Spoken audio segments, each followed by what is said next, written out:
ኢትዮጵያ ሲያምርባት አይኑ የሚቀላ ህዳሴ ሲያልቅ ምን ያስፈልጋል ህዳሴ ከሰው ያጣላናል የሚል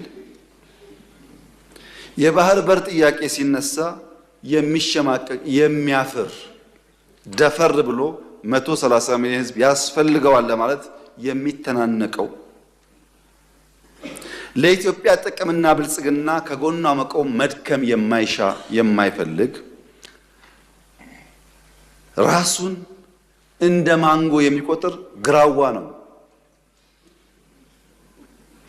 ራሱ ሲጠራ ማንጎ ይበል እንጂ ግራዋ ነው፣ መራር ነው።